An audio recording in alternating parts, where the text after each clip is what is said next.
esto también demuestra que en la oposición están atascados, enlodados en el pasado, en lo viejo, ¿no? En la era de los dinosaurios políticamente.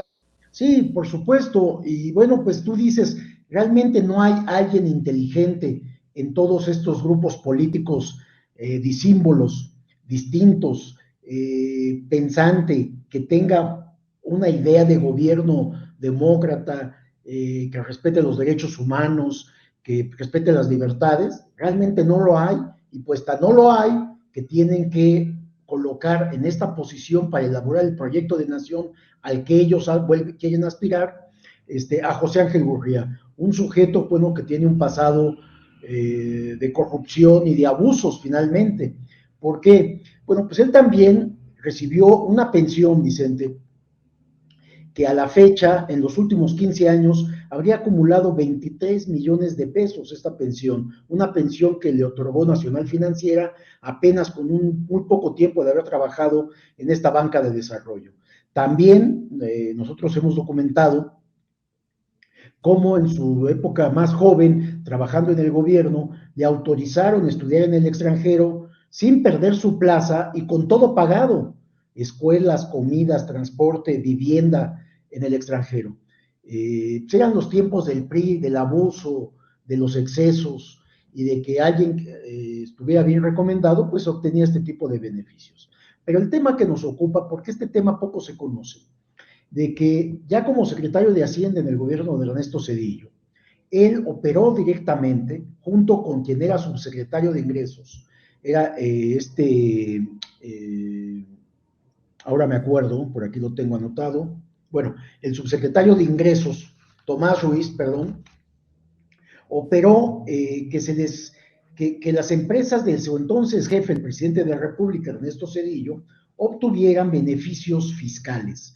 Primero, a través de 4 empresas, propiedad de la familia Zedillo, que estaban pues en el poder finalmente, no habían pagado impuestos en los sexenios de Carlos Salinas de Gortari y del propio Ernesto Zedillo. No habían pagado impuestos las empresas durante 6 años. ¿Y por qué no pagaban impuestos?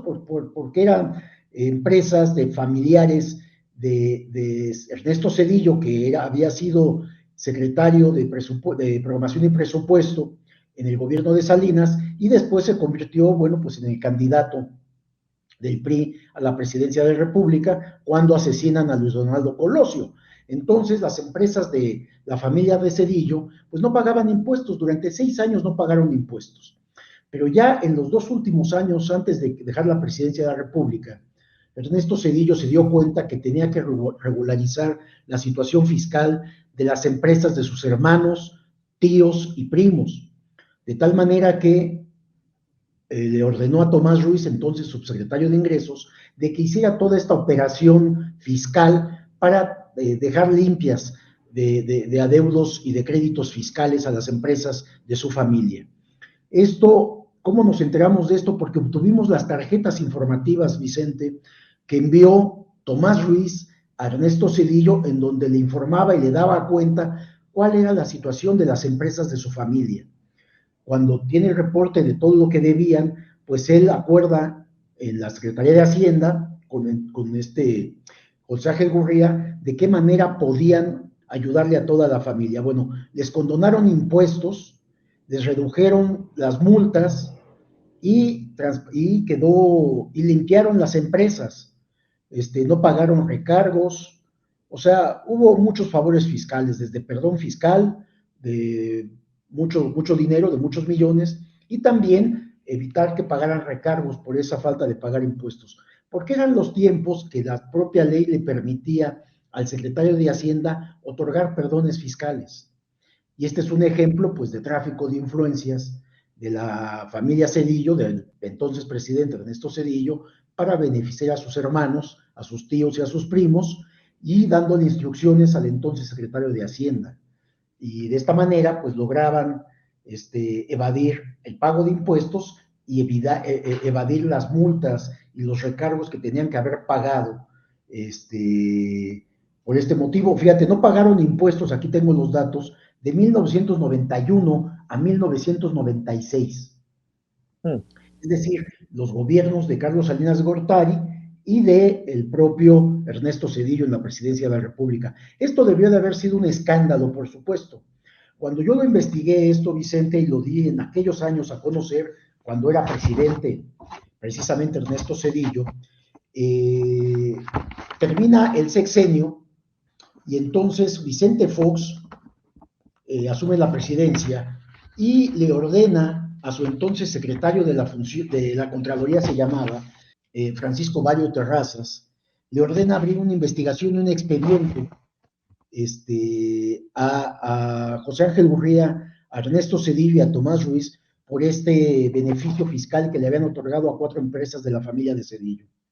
Esto pues lo publicamos y motivó que se abrieran estos expedientes en donde se acusaba al grupo corporativo Intecom, que era la propiedad de Rodolfo, Verónica y Luis Eduardo Zedillo Ponce de León, así como otros parientes, su tío José Zedillo Castillo y sus primos Joaquín y Fernando Zedillo Pérez.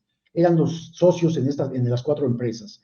Estas empresas, bueno, pues también las tenemos, es Integración de Sistemas para la Construcción, Conductores Eléctricos de México, Promociones Electro Iris e Inmobiliaria y Constructora Gegasa. Estas empresas, aunque estaban las evidencias de cómo habían dejado de pagar impuestos y no se les había cobrado